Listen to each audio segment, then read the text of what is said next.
지난 시간에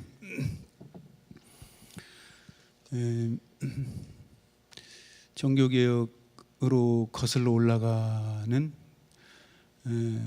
뒤돌아보기를 해봤어요.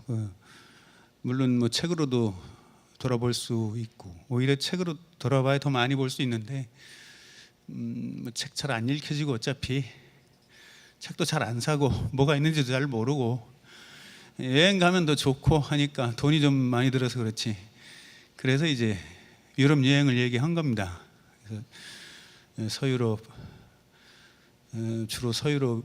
근데 서유럽 저도 거기서 살아봤는데 서유럽은 한 그 후 500년 동안 전 세계를 지배해왔고 지금도 이제 지배하고 있고 워낙 많은 또 식민지를 장악하고 그렇게 했기 때문에 이 분석하는 오래 거기 있고 또 이렇게 책을 많이 봤어도 그 전체를 한눈으로 분석할 수 있는 능력을 이렇게 쉽게 얻어내지 못하는 것 같아요. 뭐 도처에 만날 수 있으니까요. 왜 서양이 세계를 지배하게 됐는가, 뭐 이거 다큐멘터리로도 많이 나오고 있고, 오늘 우연히 봤는데 바다의 제국이라는 걸 하고 있더라고요. 바다의 제국이라고 하는 것이 16세기 항해 시대부터 시작해서 지금까지 어떻게 서양이 다른 세계를 지배했는가. 뭐 거기는 안 나오지만 이건 그냥 보통 사람들이 다 그렇게 설명을 합니다. 결국 욕망과 폭력이다. 욕망과 폭력. 그 두 단어로 요약할 수 있을 겁니다. 그러니까 너무 서양 애들을 좋게 보지 마십시오. 욕망과 폭력으로 이제 장악을 한 겁니다. 전 세계를 한 500년 동안. 이제 우리한테는 그럼 그런 욕망과 폭력이 없었느냐? 없지는 않았지만 그 서구 문명만큼 그렇게 강한 욕망과 폭력은 쓰지는 않았다.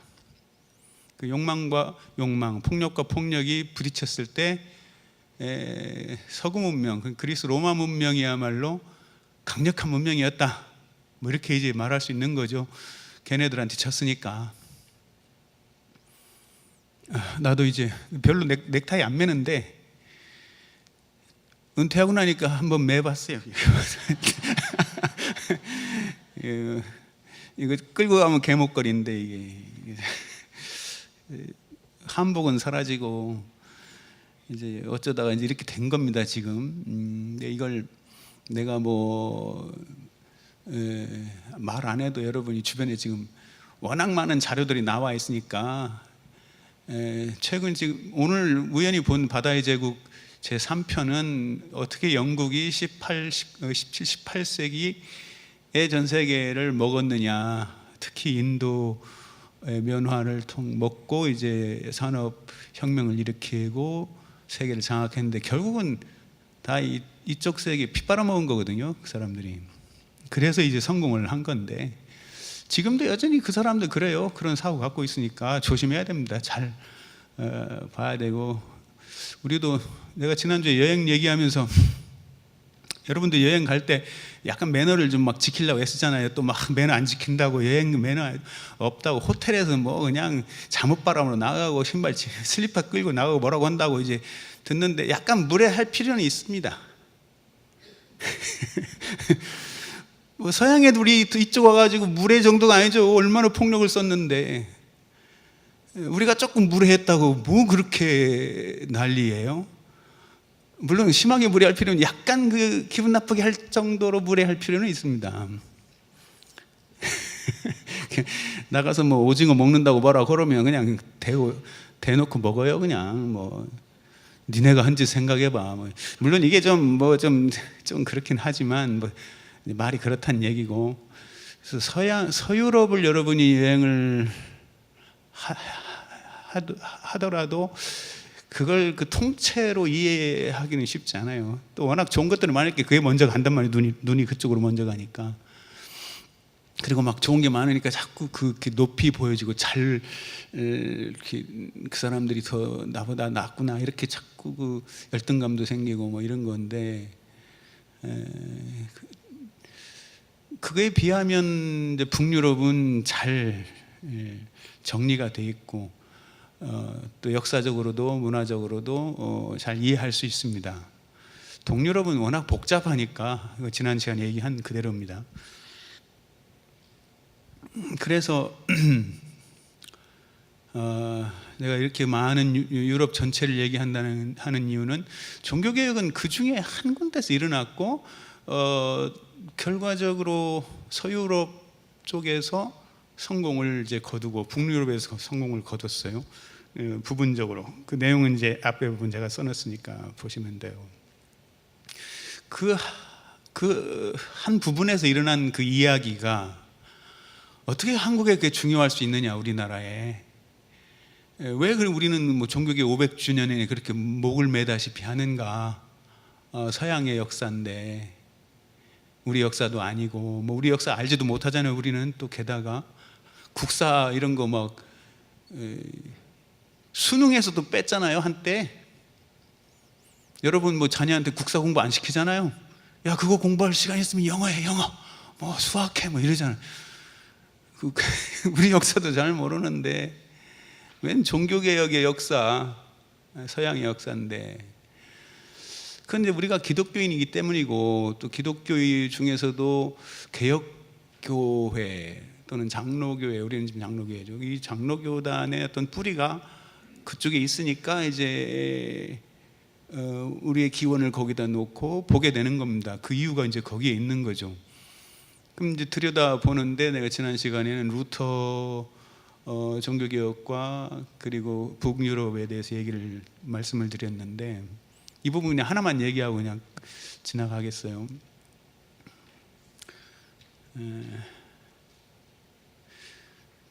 지난 시간에 말씀드렸던 그 책을 읽으면서 가장 감동적이었던 부분이 바이킹 시대의 아이슬란드가 999년 나온 게 이제 아이슬란드가 그 기독교로 개종하던 그 연대입니다. 노르웨이나 스웨덴, 핀란드는, 스웨덴, 덴마크는 그 전에 이미 기독교가 됐고, 이제 마지막으로 바이킹이 기독교를 받아들여서 전 북유럽이 기독교화된 연대가 이제 999년인데 그 마지막을 알린 이제 나라가 아이슬란드예요. 아이슬란드에서 그 기독교를 채택하게 되는 계기가 바이킹 이교들의 이제 모임이 있어, 부족 모임이니까 그 부족 모임이 있었는데 이제 꾸준히 선교사들이 와서 선교 활동을 해서 상당히 많은 이제 기독교인들이 생겨났습니다. 그래서 이제 어느 날 전체 부족 회의를 하게 됩니다.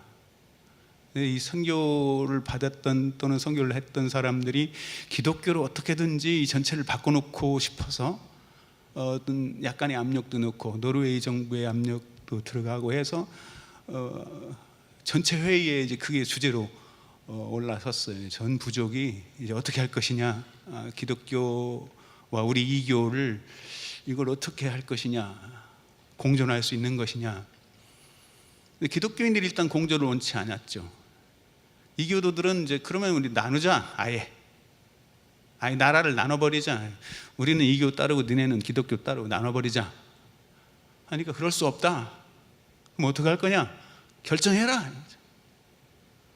당시에 이제 그 전 부족을 대변할 만한 지식인, 시인이자 법률가이기도 하고 이런 지식인에게 마지막 부탁을 합니다. 우리는 당신의 결정을 따르겠다. 근데 이 사람은 기독교인이 아니었습니다. 마지막 결정을 당신에게 줄 테니까 지혜롭게 마지막 결정을 해서 내놔라 해서 이제 이 사람이 다 물리고 이제 혼자 막사로 들어가서 거기서 한참 동안 이제 머리를 싸매고 있다가 마지막 결론을 내리고 나왔습니다. 나와서 선포를 했는데 그 선포가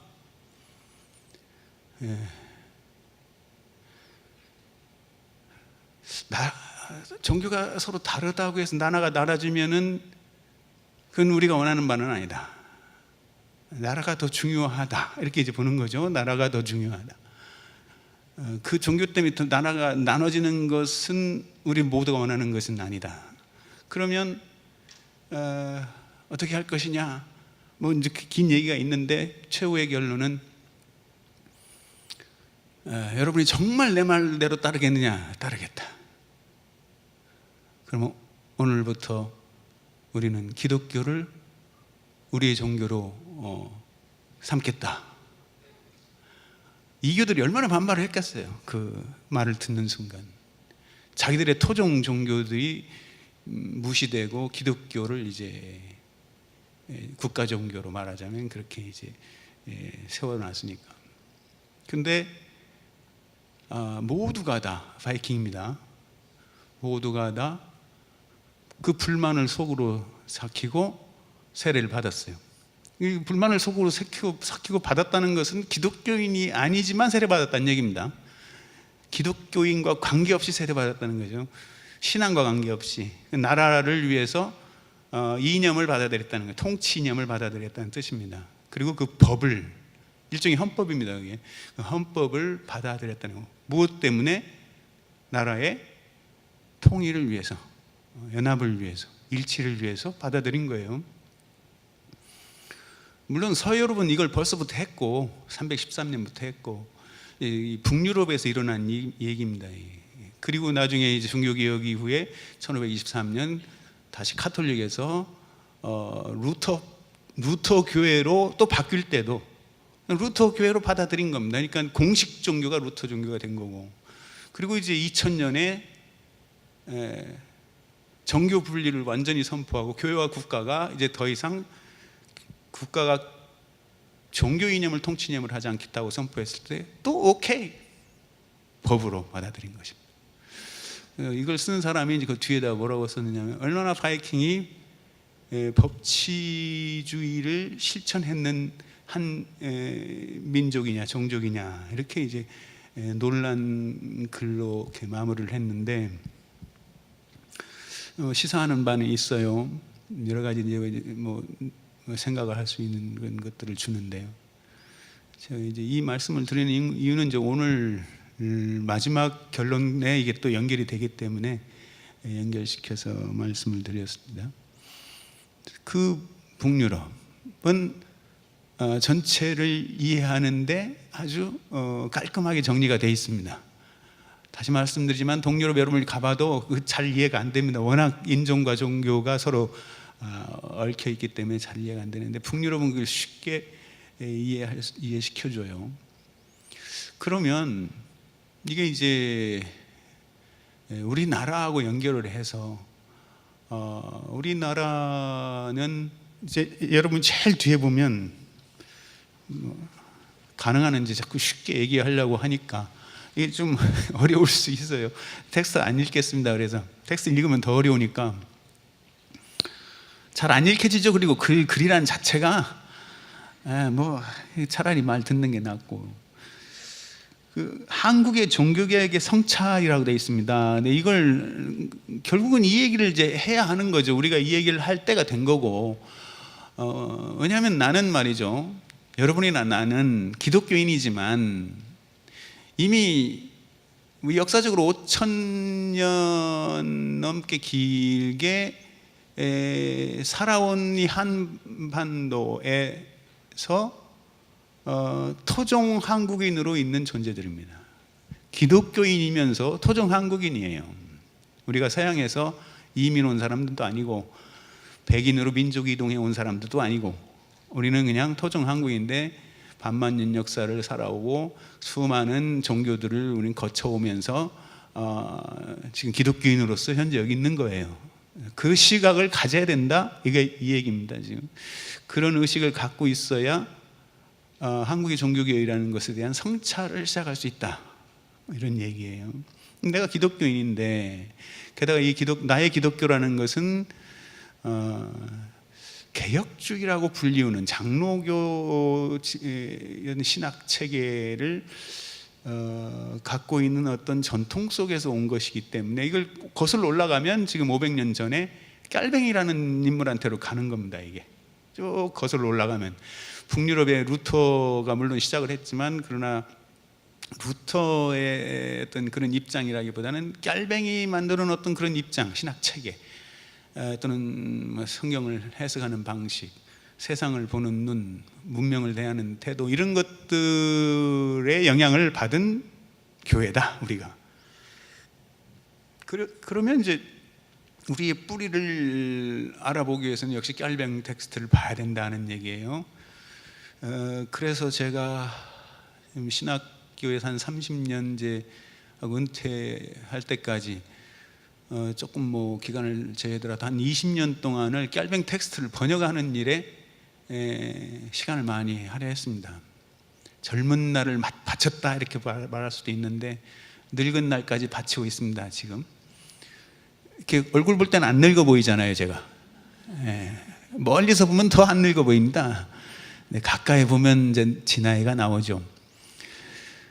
그 긴 세월을 깔뱅 텍스트를 이제 번역을 했어요. 왜냐하면 텍스트가 뭐 번역된 걸 가지고 있어야 뭐 읽어보기라도 하지, 아니면 자꾸 누군가가 말하는 것만 가지고 그런가 보다 하고 있지, 누가 말하는 걸 가지고 그냥 그런가 보다 하는 사람은 인문주의자가 아니라고 말씀드렸어요. 지난 시간에. 베레아 교인의 태도가 아닙니다. 데살로니가 교인 정도는 될지 몰라도 그들보다 더 신사적인 베레아 교인은 못 되는 겁니다. 그러니까 누가 무슨 말을 하면 그 원전을 통해서 확인해 볼 수 있는 실력은 갖춰야 된다. 이게 이제 인문주의적인 태도예요. 그러니까 공부하기 싫어도 그 정도는 좀 해야 됩니다. 뭔가 결국은 책 사라는 얘기인데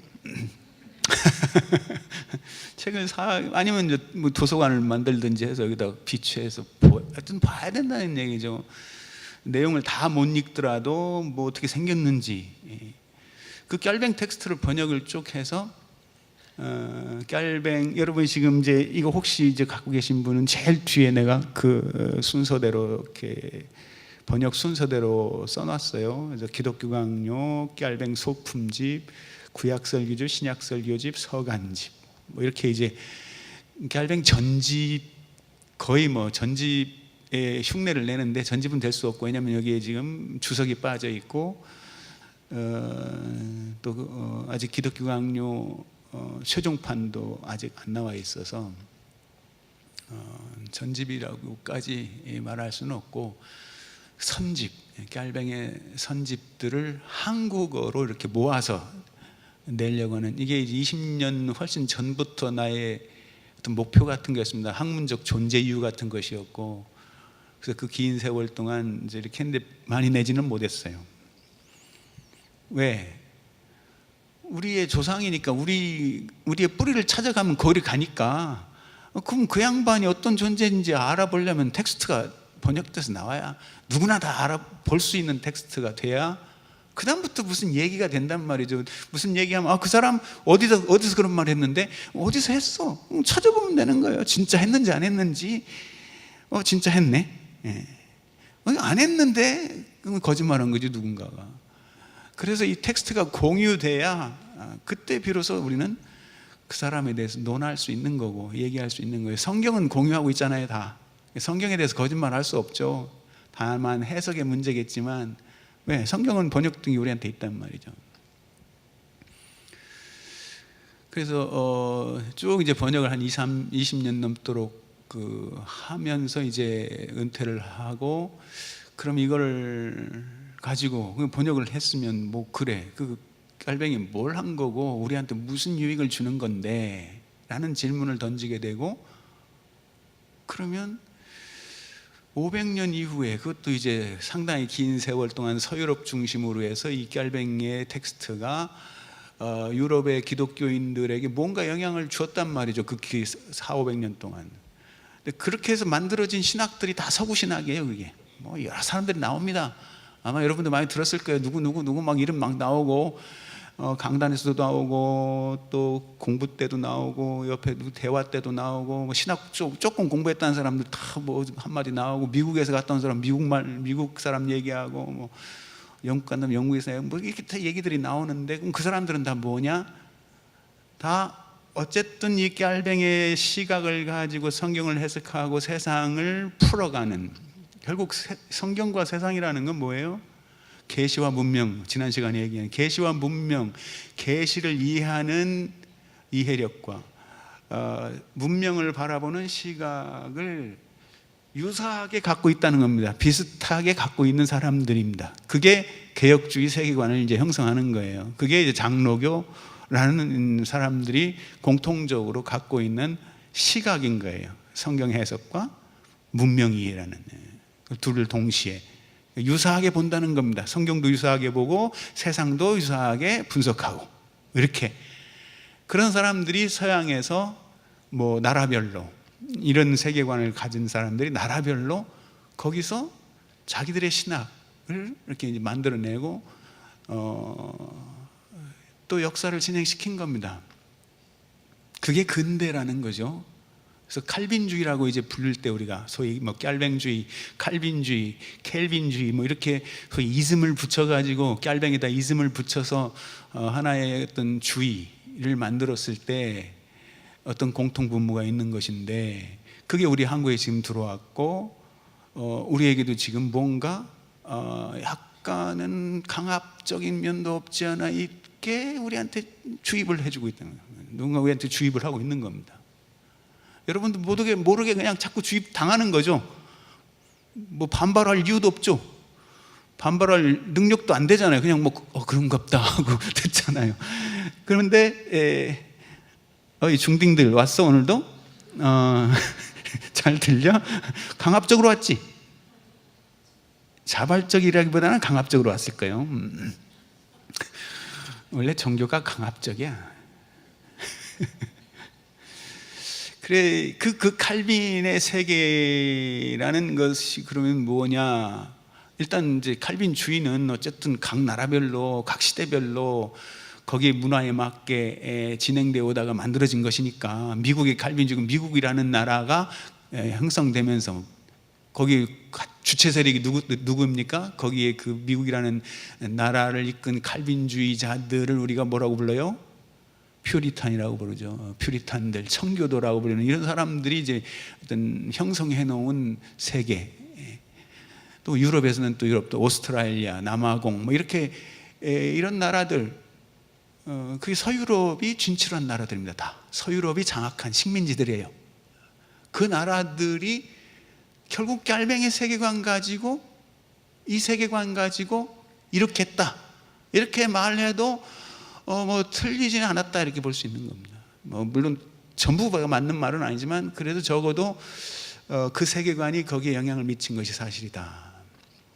근데 500년 후에 지금 이제 서구를 이렇게 분석을 해보면 우리가 좋게만 보지 않잖아요. 지금은 아까 말씀드린 것처럼 다 이 전 세계를 빨아먹은 인간들이라 해요. 피 빨아먹듯이 쪽쪽 빨아먹고, 포르투갈부터 시작해가지고, 포르투갈은 아프리카 쪽으로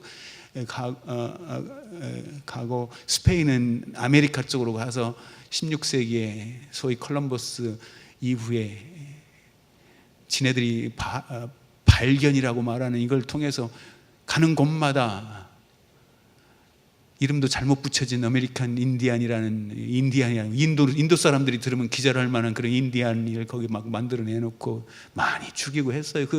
그것들이 전부 지금은 이제 자료에 다 나와 있으니까 할 말이 없는 겁니다. 그 역사예요. 그게 욕망과 폭력으로 이루어졌다 이겁니다. 이건 뭐 사실이니까. 그렇다고 그 사람들 뭐 물론 미워요. 좀 미운 생각도 드는데 뭐 우리라고 안 그랬겠는가. 근데 우리는 조금 정신이 다른 정신을 소유할 수도 있는데, 우리 지도자들은 뭐 했냐? 전 세계로 먹지 못하고 우리 민족만 피 빨아먹었어. 가만 보면 양민들 잡아다가 그냥 피 빨아먹고, 좀 이왕 빨아먹을 거 중국이나 빨아먹지 말이죠. 거기에 힘써서 못 빨아먹었나. 중국도 그래요. 중국도 15, 16, 27세기까지만 해도 전 세계의 경제를 장악하고 있었습니다. 중국, 인도가 전 세계 경제력 1, 2였어요. 근데 다 먹힌 겁니다, 이 서양에. 지난 시간에 말씀드렸지, 나는 지금 신학자가 와서 문명 얘기하고 있습니다. 인문주의자가 와서 지난번에 여러분한테 계시 얘기했는데 문명 얘기하고 있습니다. 왜냐하면 우리가 태어날 때 문명적으로 태어나요. 태어나면서부터 보는 게 문명입니다. 물론 하나님이 우리 마음 안에 종교의 씨를 넣어서 계시에 뭔가를 심어놓기는 했지만 그러나 금방 그 계시의 씨는 말이죠, 문명에 사로잡힙니다. 김사라 전도사 애를 아까 봤는데 벌써 문명 냄새가 나요. 몇 개월 안 된 16개월짜리가. 여러분도 그렇게 어렸을 때 살면서 지금 중딩이 고딩이 학생들은요, 지금 문명에 지금 정신없이 빨려 들어가야 될 때입니다. 여기 와서 무슨 이런 얘기 듣고 있어요. 공부해야지. 한자라도. 지금 그 문명은 우리의 기본입니다. 우리의 삶 속에 그냥 아예 처음부터 문명이에요. 우리는. 그러니까 우리는 끝까지 문명으로 살아갈 건데 거기에 계시가 싹 들어온 겁니다. 지금 계시가 들어와가지고 갑자기 어느 날 너 죄인이라 이렇게 얘기한 거예요. 물론 어렸을 때부터 믿어도 그때 잘 몰랐죠. 조금 큰 다음에 갑자기 나보고 죄인이래잖아. 회개하래. 다 그렇게 들었잖아요. 특히 늦게 온 사람들, 50대 이렇게 40대 50대 예수 믿기 시작한 사람들, 근데 갑자기 집에까지 찾아와서 회개하시오. 당신은 죄인입니다. 그것도 아주 점잖은 말로 죄인입니다. 진지하게. 마음이 착하니까 그냥 받아들였지. 그 죄인이라는 말을 하는 순간 구원받아야 된다, 이제 연결되는 거. 이게 이제 종교인데 구원받아야 된다, 이런 얘기. 이게 지금 계시 얘기예요. 나는 문명을 살고 있는데 계시 얘기예요.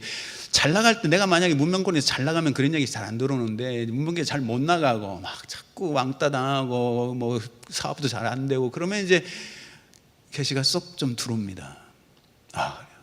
교회, 종교라는 건 원래 그 문명에 실패한 사람들이 뭔가 좀 새 힘 좀 얻고 뭐 여기서 뭔가 좀 찾아보려고, 아니면 적어도 마음의 평화를 얻기 위해서, 이게 보통 문명 사회 속에서 보는 종교를 보는 시각이죠. 근데 이제 종교 지도자들은 그렇게 얘기 안 하죠. 이건 뭐 절대적인 거니까. 아니 그냥 계시의 모든 걸 걸도록 어떤 때는 얘기를 합니다. 계시가 전부, 문명도. 근데 사실 또 보면 그 일주일 동안 또 문명 살아야 된단 말이죠. 오늘은 수요일 날이니까 사실 안 와도 되는데 왔어요. 왜 왔는지. 왜 왔는지. 그냥 여기 온 사람들은 별로 세상에 잘 못 나가든지 아니면 너무 잘 나가서 뽐내고 싶든지. 그건 모르죠. 내가 심리적인 거 모르는데, 서양은 이제 너무 잘 나가니까 교회 안 나가도 돼요. 그러니까 별로 안 가요. 근데 이제 아직 우리나라도 얼마 안 지나면 좀 있으면 그렇게 됩니다. 이제 교회 안 나와도 되는 세상이 올 날이 얼마 멀지 않았어요. 다 서양 닮아가지 않습니까? 근데 그걸 그럼 계시가 뭐냐? 그런 문명을, 어차피 나는 태어나면서부터 죽을 때까지 문명을 살아가는데 갑자기 찾아온 계시가 나보고 죄인이라고 말하면서 구원이 필요하고 예수 그리스도라는 존재에 대해서 설명하고, 더 나아가서 이제 많은 설명이 시작되니, 그게 이제 기독교란 무엇인가요? 그게 바로 그 부분이에요. 그걸 이제 설명을 해야 되는데, 사실은 중세라는 긴 시간 동안에 이미 기독교는 있었습니다. 있었을 정도가 아니죠. 1000년 동안 유럽 사회를 지배했습니다. 기독교가. 그러니까 뭐 다 아는 거죠. 어마어마한 그 체제를 갖추고 있었죠. 교황부터 시작해서. 그러한 세계가 이미 있고, 기독교를 다 자기들의 종교로 믿고 다 세례명을 갖고 있는 그런 사회에 갑자기 기독교란 무엇인가를 질문한 거예요. 그래서 혹시 이제 여러분 중에 뭐 좀 한번 읽어볼까 하는 생각을 가진 사람은 그 쯔빙글리 3페이지 쯔빙글리의 참종교와 거짓종교, 이건 아직 우리 한국말로 번역이 안 돼서 내가 번역해서 넣어놨습니다. 거기 이제 4페이지를 보면 내가 고딕으로 해놓은 게 있어요. 고딕으로 해놓은 거를 보면 이제 그 종교라는 단어, 경건이라는 단어를 쯔빙글리가 설명한 것만 내가 그 고딕체로 해놨어요. 다 읽을 시간도 없고 읽혀지지 않는 분들을 위해서 그 중에 하나만 딱 읽겠습니다. 제일 밑에서 두 번째 감 읽어봅시다. 제일 밑에서 두 번째. 이렇게 유일한 선이신 또한 우리의 고난에서 건지시며 모든 악을 그 자신의 영광과 그 백성의 유익으로 돌리실 방법과 능력을 가지신 유일한 분이신 하나님을 흔들림 없이 신뢰하며 그리고 아버지이신 그의 아들로서 종속하면서 그에게 달라붙어 있는 것, 바로 이것이 경건이요 종교다. 뭐 이런 식으로 지금 제가 고딕해놨으니까 종교란 무엇인가, 경건이란 무엇인가를 쯔빙글리에 따른 정의를 여기서 이제 볼 수 있게 되는 거죠. 종교가 무엇이냐? 쯔빙글리는 이제 아담아 내가 어디 있느냐, 여기서부터 시작을 한 거예요. 아담아 내가 어디 있느냐. 그때 아담은 다 여러분의 이름이 되는 거죠. 여러분 스스로 이름을 부르면서 하나님이 나를 부른다 생각하고 아담아 내가 어디 있느냐 이렇게 이제 불렀을 때 네 답이 뭐냐? 너는 거기서 뭐라고 지금 답을 할 거냐? 네, 제가 여기 있나이다 이렇게 할 것이냐? 내가 여기 숨어 있나이다 부끄러워서. 뭐 어쨌든 그 뭔가 답을 해야 되거든요. 그게 이제 필연적인 인간의 반응이어야 됩니다. 누구나 대답을 할 수밖에 없는 그 반응인데 거기서 종교라는 게 탄생한다 이겁니다. 경건이라는 게 탄생한다 이거예요. 그렇게 그걸 정말 제대로 그 분에게, 그 신에게, 그 하나님에게 내 마음을 드리는 것, 그게 진짜 경건이고 종교고, 그렇지 않고 다른 것에다가 그분을 빙자해서 누군가가 얘기하는 것에 빠진다거나, 그분을 빙자해서 누군가가 뭔가 이렇게 얘기하는 것에 전적으로 달라붙는다거나, 뭐 이거는 거짓 종교다, 거짓 경건이고, 사이비들이 많을 수밖에 없죠. 이 종교라는 게 참 그래서 미신으로 가기 딱 좋은, 경건의 이름을 포장한 미신들이 많습니다. 그게 정확히 안 보일 때, 또 게다가 그 하나님 나한테 달라붙었더니 하나님 뭐 나한테 해주는 것도 별로 없는 것 같고, 뭐 이럴 때 뭔가 해줄 수 있는 존재를 향해서 내가 이동을 하고 거기에 달라붙을 때, 그때 이제 그건 거짓 경건이 되는 거예요. 거짓 종교가 되는 것이고, 찌빙글리는 이 얘기를 하면서 로마 카톨릭을 생각하고 있는 거죠. 로마 카톨릭의 교황에게 달라붙는다든지 사제에게 달라붙는다든지, 거기 나오는 여러 가지 제도적인 형식에 달라붙는다든지, 뭐 면죄부를 사는 일에 달라붙는다든지, 뭐 이런 어떤 의식들에 달라붙어서 촛불 보고 다니고, 아니면 뭐 이미지 보러 여기저기 이 교회 저 교회 다니면서 이미지 숭상하고, 뭐 이런 것들에 달라붙어 있다. 그건 목적이 아니고 수단인데, 그 수단에 달라붙어 있으면 그건 거짓 종교다. 진정한 목적이라는 게 있는데 되게 다른 건 다 수단이거든요. 심지어 목사라고 하는 존재, 사제라는 존재도 수단입니다. 여러분을 그런 진리로 이끌어주는 하나의 수단에 불과한데, 그 수단에 달라붙는 사람은 그게 이제 거짓 종교자가 되고 미신자가 된다는 얘기예요. 근데 그 중세는 그게 너무 많았습니다. 보이는 것들을 중간에 놔두고, 왜냐하면 우리가 그만큼 약해요. 그만큼 약합니다. 그래서 참 종교가 무엇이냐 하는 것을 얘기를 했고, 이제 그 쯔빙글리가 일찍 죽어요. 1531년에 죽습니다.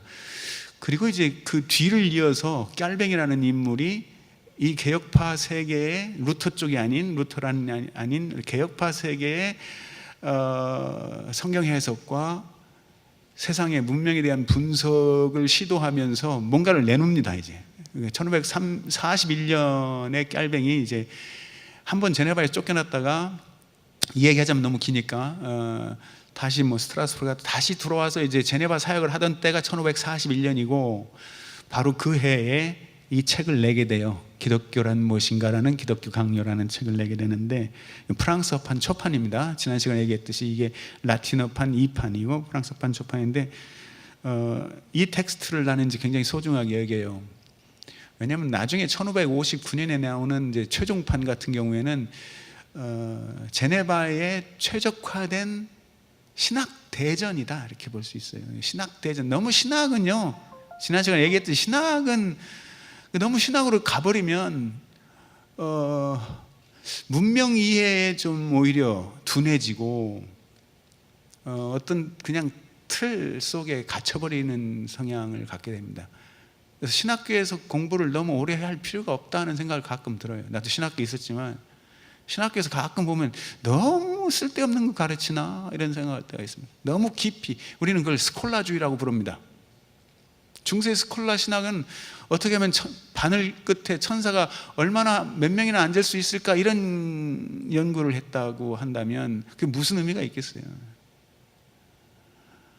마치 유교 중에 성리학 또 주자학이라고 불리우는 이런 그 유교 학문을 너무 깊게 하고 심지어 이퇴기까지도 무슨 이런 얘기를 너무 깊게 들어가면 그 우리 실생활에 무슨 상관이 있어요, 유교가? 그래서 나오는 게 실학이잖아요.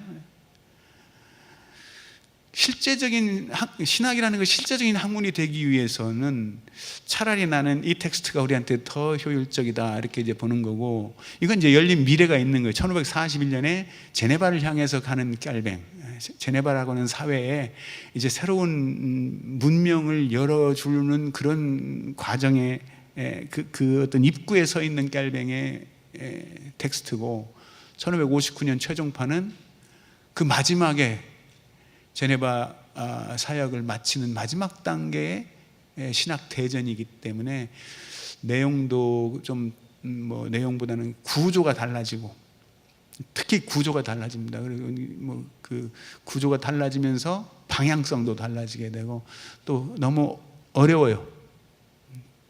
이 소 제목들부터 어려워요. 읽기가 훨씬 더 어렵습니다. 그리고 우리가 그만큼 신학할 필요가 없어요. 우리한테 필요한 기독교란 무엇인가라는, 사실 기독교란 무엇인가를 위해서 이따만큼 두꺼운 책을 읽을 필요가 있을까요? 기독교란 무엇인가를 알기 위해서 이것만도 되게 두꺼운데, 여러분 기독교란 무엇인가를 이해하기 위해서 읽은 책이 뭐가 있을까요? 존 스타트의 조그마한 책? 아니, 한 번도 안 읽어봤죠 지금. 그런 책을 본 적도 없죠. 그냥 이제 목사님 설교 듣고 기독교란 무엇인가. 근데 안 읽어도 돼요. 성경을 읽어보면 되는데, 물론 성경을 읽는다고 다 그걸 얻어지는 건 아닙니다. 어차피 성경이라는 텍스트가 있으니까. 근데 성경 텍스트를 읽다가 그거에 도달할 수도 있고 못 도달할 수도 있는데, 그만큼 이제 어쩔 수 없어요. 그 지성이라는 게 있어서 내 지성에 한계가 있는 거죠. 그걸 내가 이해할 수 있는 지성을 갖느냐, 이해할 수 없는 지성을 갖느냐. 이해할 수 없는 사람들은 천상 누군가의 도움을 받아야 되는 겁니다. 그때 도와주는 사람이 괜찮은 사람이어야 됩니다. 그때 엉뚱한 인간 만났다 이제 큰일 납니다. 이제 되게 그것도 찾아낼 수는 있어요. 기어이 그렇게 뭔가 하면서 지 이익을 챙기려고 하는, 지껏말 뭔가 챙기려고 하는 도와주는 자는 필경사입입니다. 정말 나를 위해서 뭔가 도와주고 얘기해 주는 사람, 아무 대가 없어도 주는 사람, 이런 사람은 물론 그것도 사귈 수 있는데 워낙 사기꾼들이 많아가지고.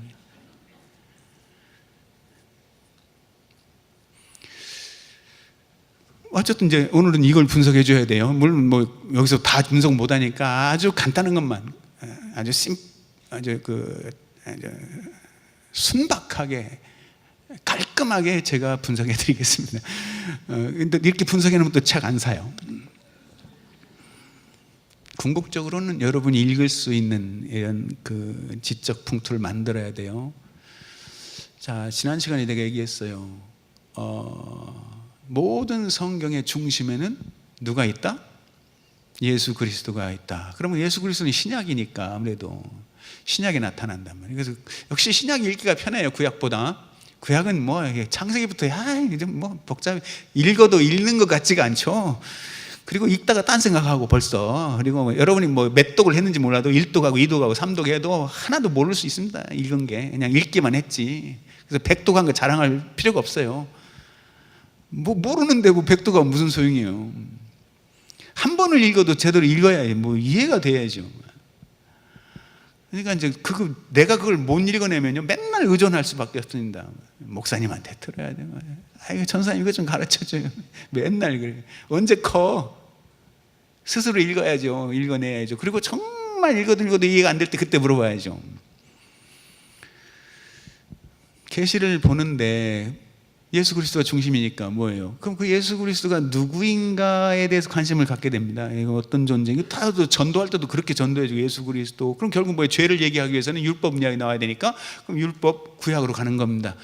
율법이라는 걸 먼저 설명을 해야 죄를 깨닫는다. 그래서 율법을 얘기하는 겁니다. 자, 지금부터 제가 얘기하는 게 기독교 강요 순서예요. 그렇게 했어요, 깔뱅이. 자, 율법을 얘기해요. 율법을 얘기해서 율법을 얘기하는데 아주 간단하게 얘기할 수 있는 방법, 율법을 아주 간단하게 얘기할 수 있는 방법은 십계명입니다. 십계명 설명해 주는 거예요. 그래서 이 텍스트에도 십계명 해설이 나와요. 십계명 해설 첫 번째입니다. 이게 십계명 해설. 그러니까 십계명을 듣다 보면 죄란 무엇인가 뭐 나오잖아요. 참, 그러니까 기독교는 참 약간 그래서 좀 기분 나쁠 수 있어요. 그냥 처음부터 죄인으로 그냥 몰고 가니까 죄에 대해서 얘기했나.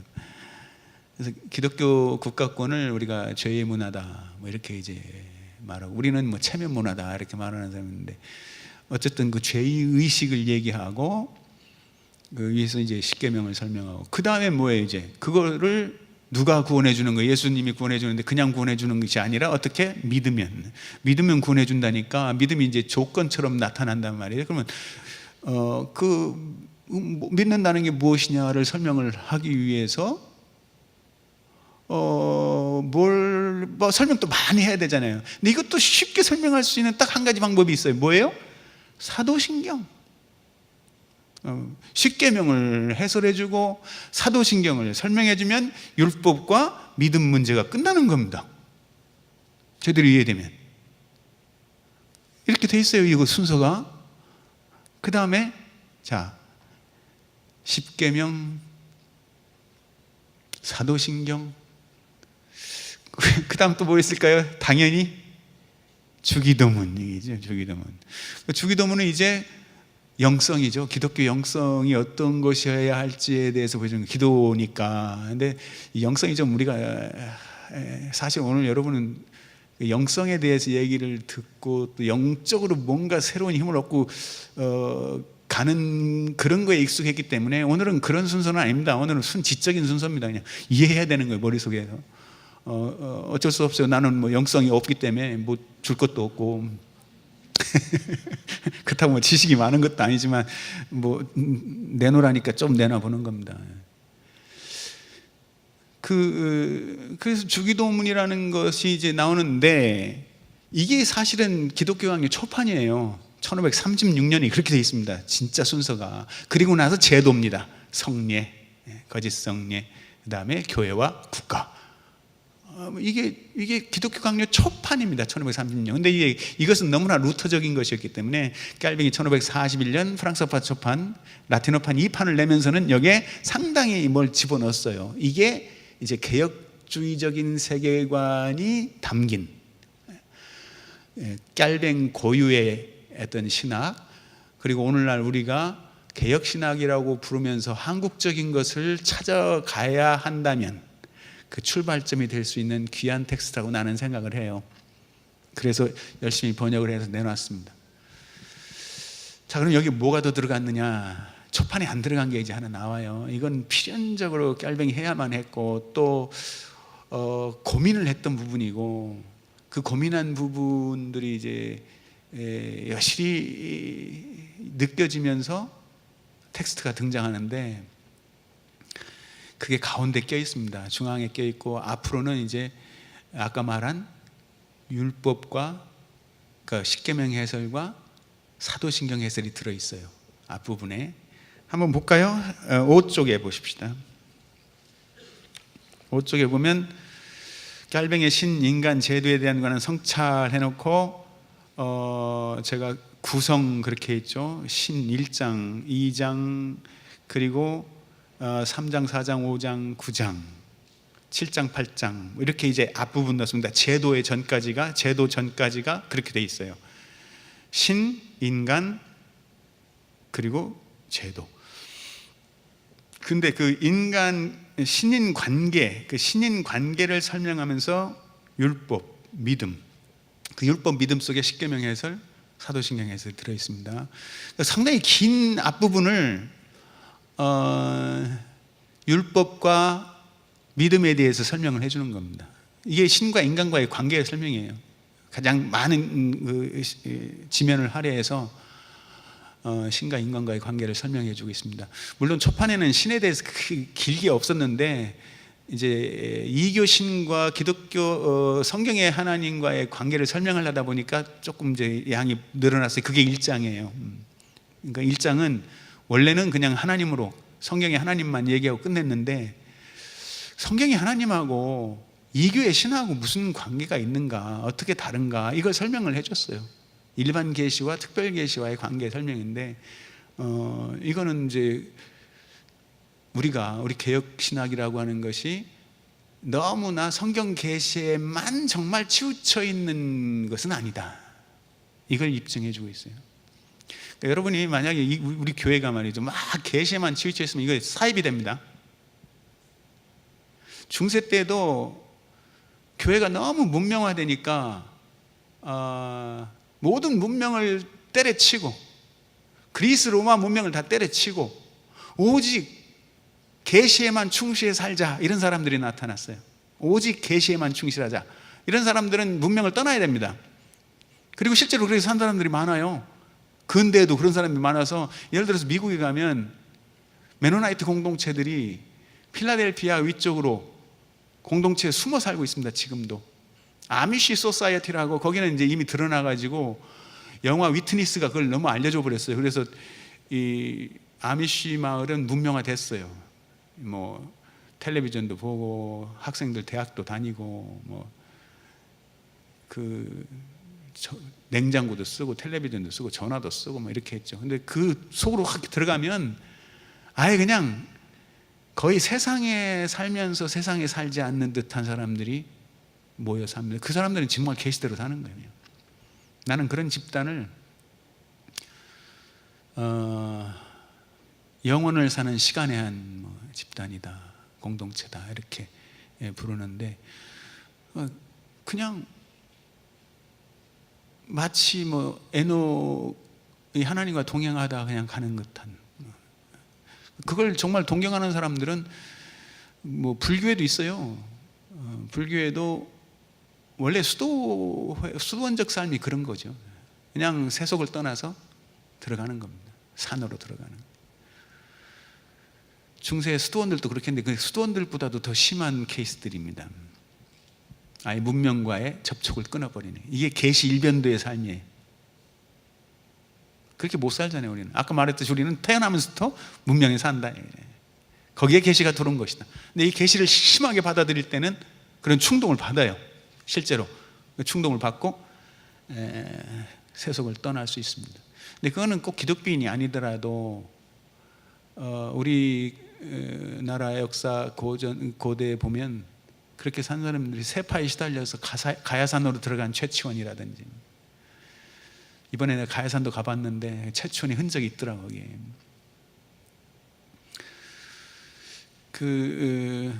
반대로 이제는 계시를 해봐야 소용없다, 아예 그냥 이교 문명으로 돌아가자는 운동이 있었습니다. 이건 뭐 엔티 크리스천 무브먼트, 기독교 반대 운동을 하는 사람들이 16세기에 있어서 그 사람들, 이거 15세기죠. 그 사람들은 완전히 이교 문명으로 돌아가죠. 기독교보다 차라리 이교가 낫다, 이렇게 이제 말한 사람.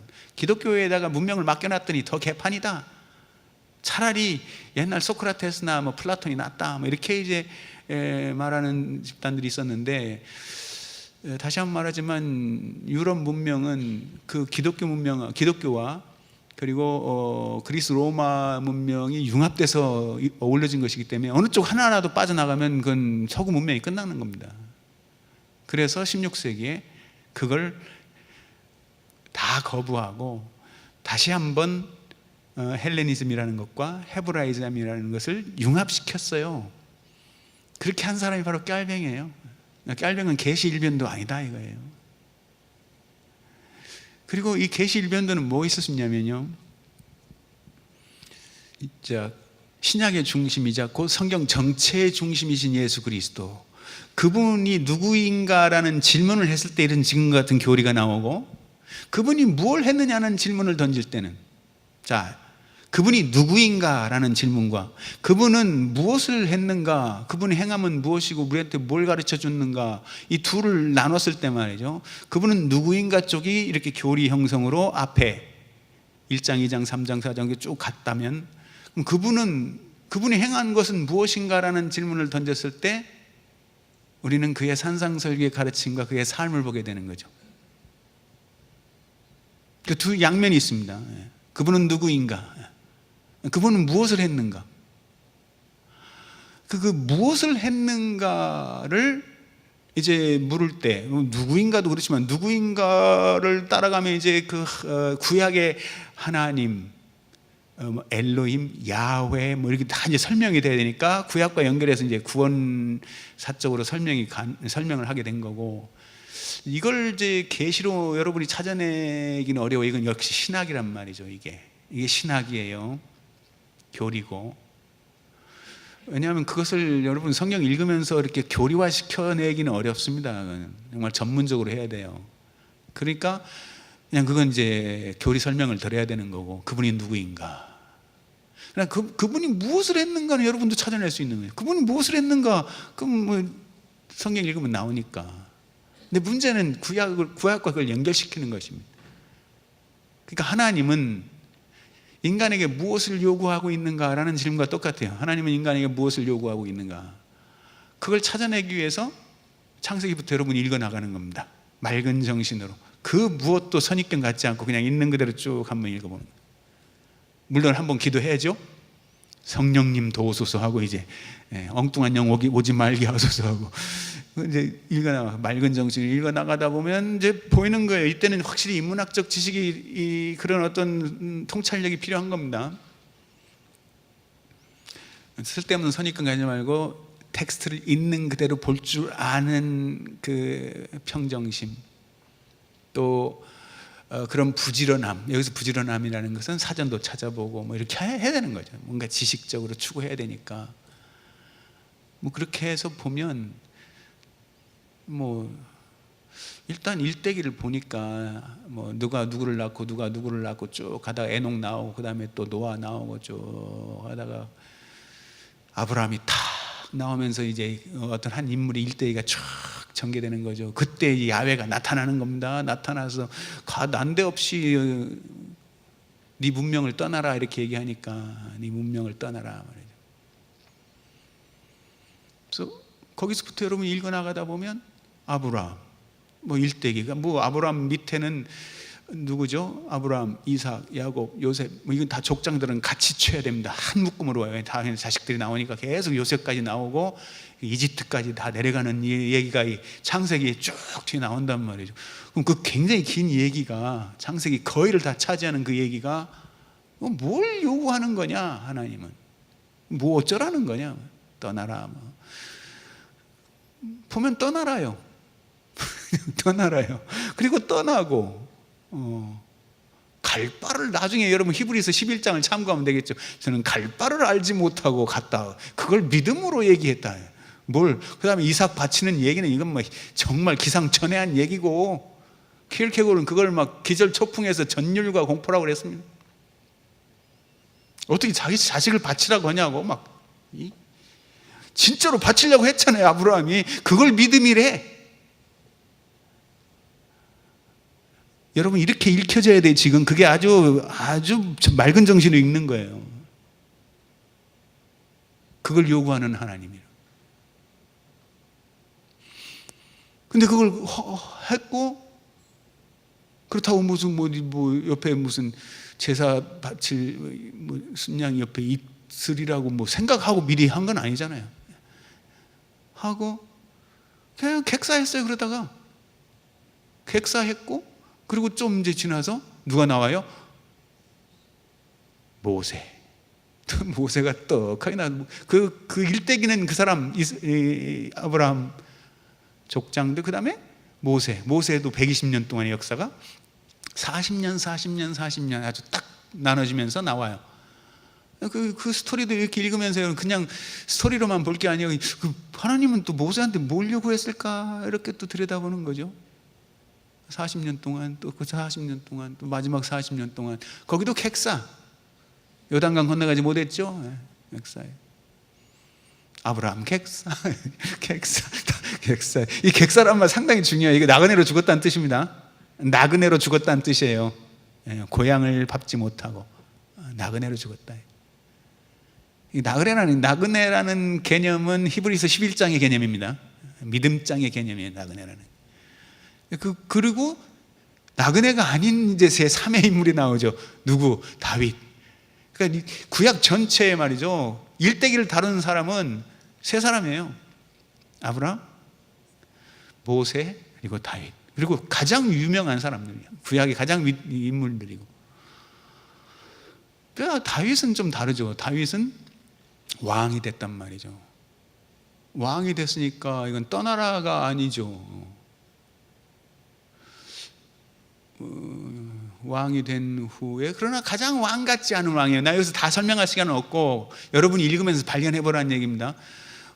도대체 하나님은 물론 처음에는 사울을 썼다가 사울 괜찮은 왕이었어요. 사울이 괜찮은 왕이라는 것은 다윗이 그 사울의 무덤 앞에서 지은 시 같은 걸 보면 알 수 있습니다. 굉장히 나라 문명을 위해서 헌신적으로 일해서 그 사울 당시에 그 젊은 남녀 여자들이 그 붉은 옷을 입고 다닐 만큼 괜찮은 문명을 만들었을 정도입니다. 나중에 또 솔로몬 때 훨씬 더 커지지만 다윗은 그런 문명과 별로 관계없는, 오히려 자꾸 하나님 눈치만 보는 그런 듯한 느낌. 그리고 하여튼 좀 거시기해요.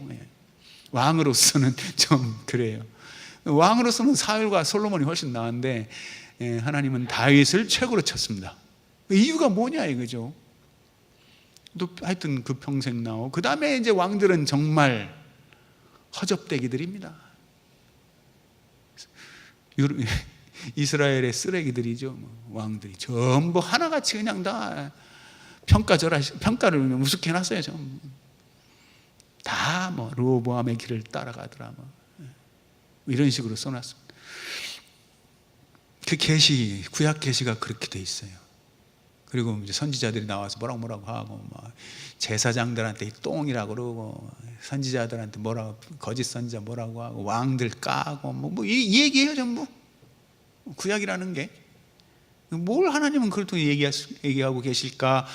그리고 예수님이 오셨어요. 계시 중에 계신 예수님 오셨는데 그 예수님의 모양새와 또 가르침, 그 삶 자체와 구약의 하나님이 그들에게 요구했던 내용과 이게 싹 비교가 되면 일관성이 있습니다. 그걸 찾아내면 여러분은 계시 찾아낸 거예요. 성경 계시가 뭔지 찾아낸 겁니다. 누구의 도움 받을 필요도 없어요. 그냥 읽으면 돼요. 읽고 잘못되면 사이비로 가고, 잘못되면 신천지로 가고, 잘못되면 딴 데로 가고, 제대로 가면 계시가 뭔지 파악하고. 근데 그걸 깔병에 써놨습니다. 어디에? 7장에. 여기는 내가 읽지는 않겠습니다. 여러분 이제 집에 가서 나도 내가 이걸 먼저 보고 그 다음에 성경을 읽고 내 나름대로 깨닫고 깔병 텍스트 나중에 번역했습니다. 그리고 무릎을 탁 쳤는데 깔병이 나보다 덜 파악한 것 같다라는 이상한 생각이 들었습니다. 깔병이 나보다 조금 모자라게 파악했나라는 생각을 감히 교만하게 해봤어요. 여러분도 한번 읽어보고 여러분이 파악한 계시와 깔병이 7장에 쭉 써놓은 내용하고 비교하면서 여러분이 더 잘 파악할 수도 있어요. 왜냐하면 깔병은 16세기 사람이고 나는 21세기 사람이니까 이미 더 많은 문명을 내가 봤습니다. 그래서 나는 더 많은 설명을 할 수 있는 거죠. 여러분도 더 많은 설명을 할 수 있는 거예요. 왜? 우리는 더 많은 그 이후에 500년 동안의 역사를 더 보기 때문에 충분히 이 책도 비판할 수 있는 거죠. 그 깔병의 생각도. 그러나 정확히 봤어요. 그걸 계시가 뭔지를.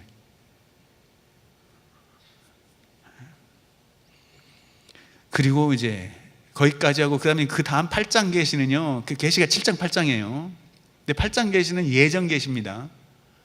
7장 계시는 계시라는 것이 문명 속에서 어떤 의미를 갖느냐, 계시와 문명과의 관계를 기가 막히게 써놓은 거고 찾아낸 거고, 8장은 그 전체가 예정과 섭리 속에 있다, 그 얘기예요. 이게 너무 황당해지긴 하는데 순간 그 8장은 그 하나님의 예정과 섭리 속에서 우리가 있는 것이다. 구원도 하나님의 섭리 속, 예정 속에 있고 우리 문명 전체가 하나님의 섭리 속에 있는 거다. 물론 나중에 최종판은 이 두 개가 나눠지면서 예정이 앞으로 가고 섭리는 뒤로 갑니다. 막 그 조직이 바뀌어요. 구조가 바뀌는데 적어도 이때는 예정과 섭리가 하나 들어가면서 계시와 문명이 모든 것이 하나님의 손 안에서 움직인다는 그것이 이제 성경 계시라고 보는 거예요. 그리고 9장부터 영성 얘기하고 주기도문 설명하고 10장부터 제도에 대한 성찰로 갑니다. 제도에 대한 성찰. 자, 우리 교회는 무슨 제도가 있을까요? 장로교 제도 속에는 물론 이 체제가 뭐 재직회, 당회, 노회, 총회 뭐 이렇게 가니 우린 이런 질서를 갖고 있고, 이런 제도, 이때는 그런 제도가 없었고 지금 깔뱅이 이제 그걸 만들기 시작하는 때니까 이미 로마 카톨릭이라고 하는 그 교황 중심의 체제에 대한 성찰을 하고 있는 거고, 근데 거기로 가기 전에 미리 교회 안에 있는 제도를 보는데, 교회 안에 가장 큰 제도는 역시 성례라는 겁니다. 성례라는 제도죠. 그 성례라는 제도에는 세례와 성찬, 이게 두 개의 이제 성례가 있는데, 카톨릭은 그걸 굉장히 많이 만들었어요. 7성례를 만들어 놨었습니다. 7가지 성례를. 뭐 태어나면서부터 죽을 때까지 가장 중요한 순간순간에 어떤 의식을 만들어서 7가지를 만들었어요. 여러분이 뭐 상식적으로 알고 있을 겁니다. 그 중에 5가지를 깔뱅이 거짓성례라고 불렀어요. 그래서 그 거짓성례, 혼례도 거짓성례라고 불렀는데 뭐 이건 내가 지금 말할 시간이 뭐 없고, 5가지 성례를 거짓성례로 보고 딱 2가지만, 세례와 성찬만을 참 제도로서 인정을 하고 그것만 지금 우리가 지키고 있습니다. 세례와 성찬만. 다른 거는 성례가 아니에요. 근데 거의 결혼식이 막 성례 이상으로도 성대하게 치러지긴 하고 있습니다. 좀 생각해 볼 필요는 있어요. 혼례가 성례가 아니라는 겁니다. 그렇다고 함부로 하라는 얘기는 아니지만 너무 지나치게 쓸데없이 돈 많이 들 필요도 없고 이상스럽게 할 필요도 없고, 물론 면사포 쓰고 싶겠지만 뭐 좀 지금 우리는 그 변화의 이제 시작에 있다고 보여지는데, 그 교회가 앞장서서 이상한 짓을 하면 안 되죠. 그 성례 제도 말고는 이제 더 위로 올라가면 교회라는 제도죠. 그 교회라는 제도에 워낙 거짓 권세가 자리 잡고 있으니까, 그래서 그리스도의 자유라고 하는 제목을 달아버렸습니다. 전체를 제목을 그리스도의 자유라고 달고, 초판에는 그리스도의 자유를 통해서 교회와 국가 전부 연장선 속에서 이걸 설명을 했는데, 여기서는 그리스도의 자유를 먼저 선포하고 그리고 거짓 교회 권세를 얘기합니다. 그러니까 권세가, 참 교회에는 권력이라고 하는 것이 인간으로부터 오는 게 아니라 이거죠. 교회의 권세는 말씀에서 오는 것이지, 따라서 말씀을 선포하는 사람은 그 말씀에 의지해서, 그 권세에 의지해서 설명하는 것이지, 내가 무슨 권력이 있고 권세가 있어서 그 말씀을 가지고 얘기하는 게 아니라는 거죠. 근데 중세는 너무 인간이 하나님의 이름을 빙자해서 자기가 권세를 장악해버렸습니다. 지금도 교황이 이제 그런 권세를 지금도 누리고 있는데, 한국 사람들은 그 권세에 약하기 때문에 굉장히 빨리 그냥 무릎 꿇어버려요. 그 권세 앞에. 종교 권세도 마찬가지로 강하기 때문에 이상한 뭐 몸짓하고 카리스마 한번 싹 보여주면요 그냥 무릎 꿇어요. 빙신 같아요. 전혀 그럴 필요 없습니다. 그리스도의 자유라는 게 있거든요. 그걸 굉장히 강조했어요. 그 거짓 권세, 그러니까 정말 우리가 그 말씀을 전하는 사람을 존중하는 이유는 그분이 말씀을 제대로 선포하기 때문이에요.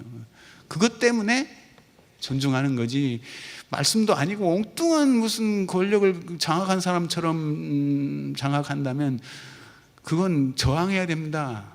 그건 부당한 권력 행사예요. 그래서 깔뱅은 이 텍스트 후반부에 가면 교회의 거짓 권세에 대해서 아주 길게 얘기합니다. 중세 로마 가톨릭의 모든 권세들이 거짓 권세다. 가짜들이다. 거기에 그런 그들이 다 수단에 불과한데, 우리를 진리로 이끄는 수단에 불과한데 그 수단을 목적으로 하는 사람들이 많다. 내가 누구한테 들은 얘기인데 제주도에 처음으로 추기경 한 명이 생겼답니다, 이번에. 그래서 그 추기경, 역대 추기경인가? 주교, 미안합니다. 추기경은 없죠. 추기경은 우리나라에 한 명밖에 없나요? 2명 있나? 주교를 이제 제주도에 주교가 생긴 거예요. 그래서 주교 이제 무슨 임직식을 한다고 그러는데 3,000명이 동원됐답니다, 제주도에서. 그리고 이제 내가 말을 들으니까 여기에 주교님이 생기신다는데 하면서 가는 그 모양새가 너무 무슨 종들 같아요. 그러니까 사이비 교주들이 판치나 봐요. 그 긴 세월 동안 기독교 역사를 서구 속에서 봤으면 인간을 통해서 하시는 하나님의 말씀과 그 관계를 이제 구분할 줄도 알아야 되는데, 그냥 그 종교 지도자들에 대해서 이상스럽게 맹종하는 그런 게 우리한테 있습니다. 정말 권세가 뭔지, 교회의 권세가 뭔지, 참된 권세가 뭔지, 거짓 권세가 뭔지 이거 알아야 되죠. 우리가 이걸 못 이겨내는 이유는 결국은 그 권세 밑에서 자기도 권력을 누리고자 하는 동종의 인물들 때문에 그렇습니다. 내가 길게 얘기 안 해도 여러분 읽으면 돼요. 그 거짓 권세에 대해서 챕터가 딱 들어있으니까. 이게 바로 제도에 대한 성찰이에요. 제도에 대한 성찰을 안 하면 여러분은 노예입니다. 그냥 노예예요. 헌금하고 이제는 그렇게는 안 하죠. 헌금하세요 하면서 여러 가지죠. 결국은 돈 끄집어내려고 하는 이게 목적이라면 말이죠. 교회가 커지면 커질수록 돈 필요해요. 50분 다 됐는데 5분만 더. 빨리 끝내라고. 너무 솔직하다. 저 양반 좀 나가게 해주지. 너무 힘들어하는데. 누구야? 여기 보스가 누구야? 여기 보스가 누구냐고. 그 거짓 권세야. 억지로 안 그거 처음부터 막아야 돼.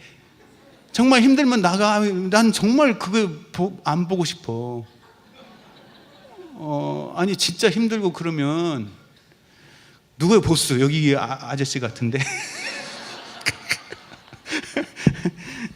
아니 자유로워야 됩니다. 물론 시끄럽게 나가면 안 되고 그냥 조용조용히 나가면 돼요. 그거 못 나가게 하는 게 이상하네요. 화장실도 가야 되는데.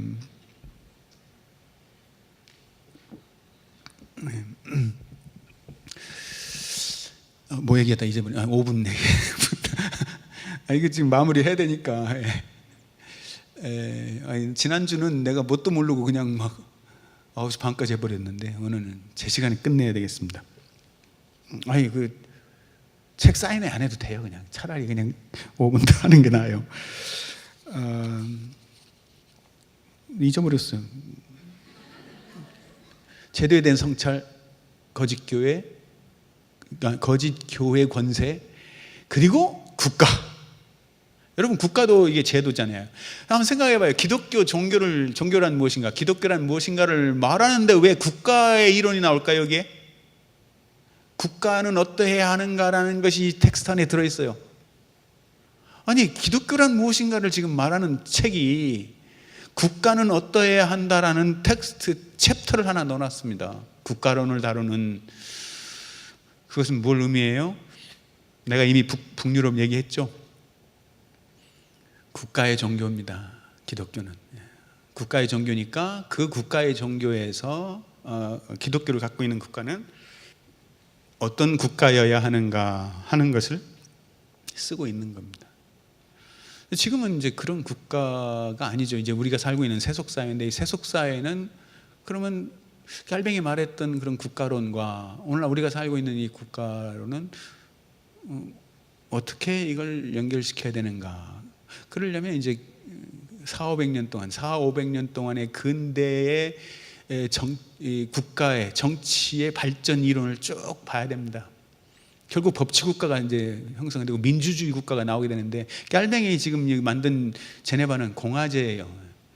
당시에는 공화제만 해도요, 왕당파하고 싸운 얘기는 여러분 뭐 종종 듣잖아요. 뭐 텔레비전에 나오고 공화당과 공화파와 왕당파 싸움이 뭐 프랑스에서도 엄청, 영국에서 일어나고, 영국에서 명예혁명으로 그래 마무리 졌지만 프랑스에서는 프랑스 대혁명과 계속해서 혁명으로 뻗어 나갑니다. 공화정인데, 우리도 현재 뭐 말로는 공화정이에요. 그 대신 민주공화정이죠. 우리 민주공화제. 그 발전 과정에서 볼 때 깔뱅이는 모종의 역할을 한 건 틀림없는 사실입니다. 하지만 민주제는 아닙니다. 깔뱅이 만들어내는 게. 근데 그 텍스트가 여기 들어있고, 그 당시에 깔뱅이 어떠한 그 국가관을 갖고 있는가, 그리고 오늘날 그 국가관은 어떻게 발전했는가, 우리는 같은 세계관을 가지고 있는 개혁파 사람으로서 국가를 어떻게 봐야 하는가, 뭐 이런 것들이 다 나올 수 있는 것들입니다. 근데 묘하게도요, 이 개혁파 사람들, 우리 교단 사람들이 정부에 순종적인 사람들이 많아요. 친정부적인 사람들이 많아요. 이게 민주제도 아닌 사회에서 그걸 어떻게 풀어야 될지 잘 모르겠어요. 정권만 바뀌면 가서 조창기도에 가서 뭐 굽신대고 했던 그런 교육의 지도자들이 조창기도에 가서 대통령과 악수한 손도 안 씻고 말이죠. 그 미국 가서 조창기도에 참석한 걸 엄청 자랑한 목사들도 있었어요. 그게 깔뱅이의 국가관하고 그 매치가 안 돼요, 잘. 그 발전 과정 잘 들여다봐요. 이것도 역시 이제 공부예요. 어쨌든 공부할 수밖에 없어요. 어느 정도는 공부할 수밖에 없습니다. 안 그러면 우리는 속아 넘어가니까. 지식이 없으면요, 우리는 사기당해요. 그래서 이제 그렇게 하고 마지막에 이제 이 텍스트의 제일 마지막에 최종판에는 사라지는, 최종판에 이게 없어요. 마지막 그 챕터가 최종판에 없고 오히려 이 첫판에 들어있는 마지막이 기독교 도덕 철학입니다. 깔뱅이 철학을 넣어놨어요. 거기다 성경적 도덕 철학을 딱 넣어놓고, 기독교적 삶이 어떻게 이러한 교회와 국가를 갖고 있는 사회 속에서, 문명 속에서 어떻게 사라져야 할 것인가에 대한 얘기를 길게 마지막 챕터에다 넣어놨습니다. 문명 얘기로 끝납니다. 그 계시를 갖고 있는 사람이 이 문명에서 어떻게 살아야 될지에 대해서 써놓은 거예요. 근데 굉장히 어렵죠. 도덕 철학은 뭐 우리의 도덕 철학 첫 번째가 뭐예요? 거룩하라 아니에요. 뭐 어떻게 거룩해요? 근데 그 어쨌든 거룩하라는 성결이라는 게 제일 먼저 나오고, 그다음에 이제 가장 어려운 거 나왔다. 그다음에 순서대로 조금씩 쉬운 것을 쭉 나열합니다. 깔뱅이. 뭐 이것 안 되면 이거라도, 이것 안 되면 그거라도, 차선 차악으로 자꾸 가는 거죠. 그다음 제일 마지막에 저거 안 되면 이거라도 하라고 내놓은 것이 vocation입니다. 소명이라는 얘기. 이 소명과 프로페션과의 관계를 내가 지난 시간에 조금 얘기하다 말았는데, 이것만 얘기하고 마치겠습니다.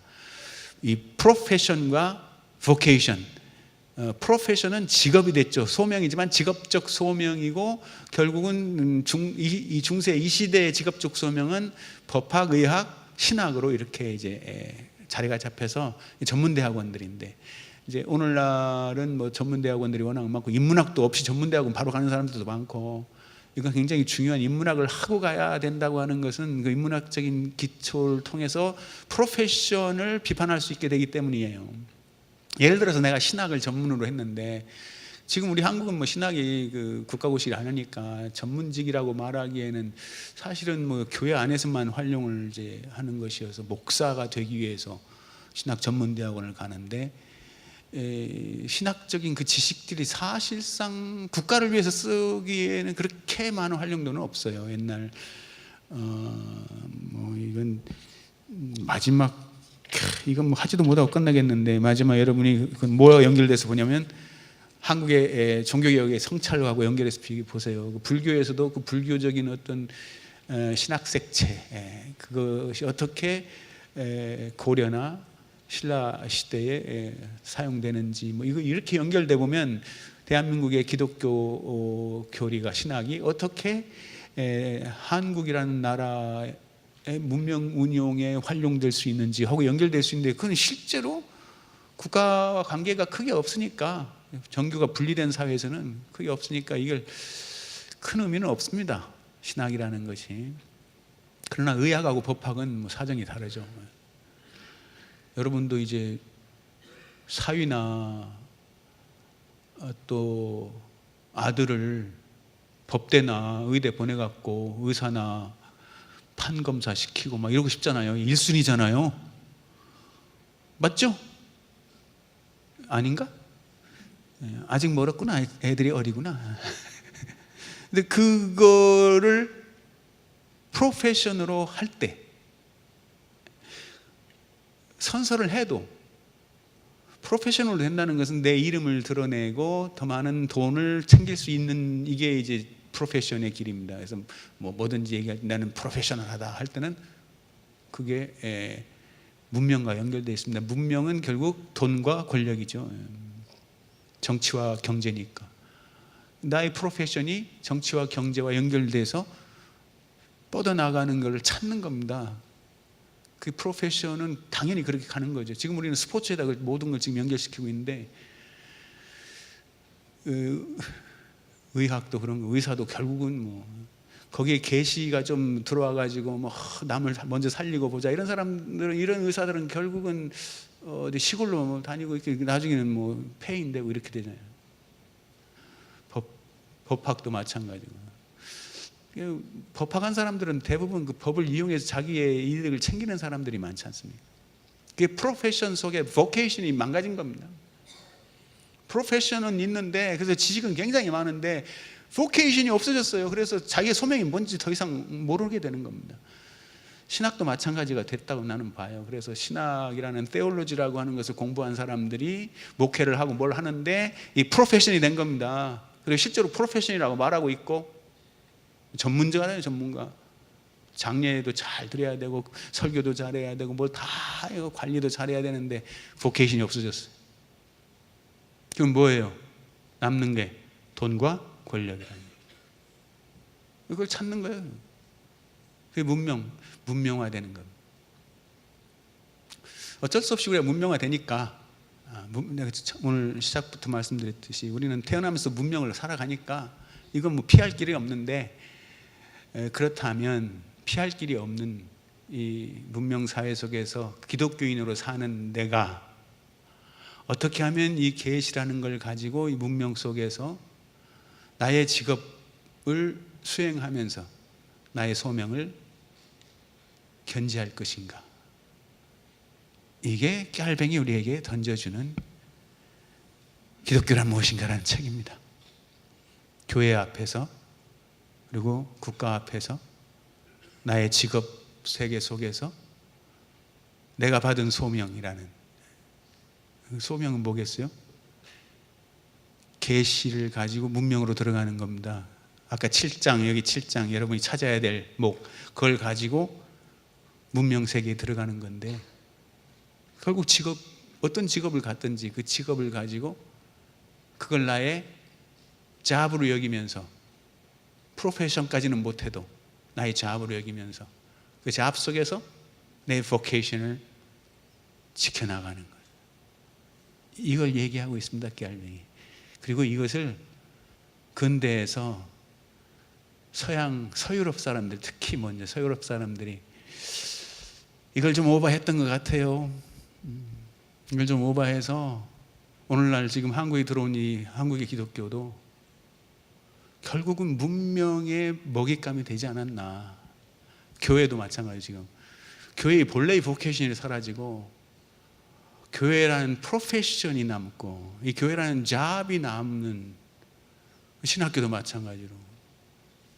그래서 그 보케이션이 상실된 상황 속에 그걸 바라보고 성찰할 때 나는 한국에 내가 더 멀리까지는 얘기 못했지만 한국의 종교개혁적 성찰이 이루어질 수 있겠다 이렇게 생각이 듭니다. 여기까지 하겠습니다.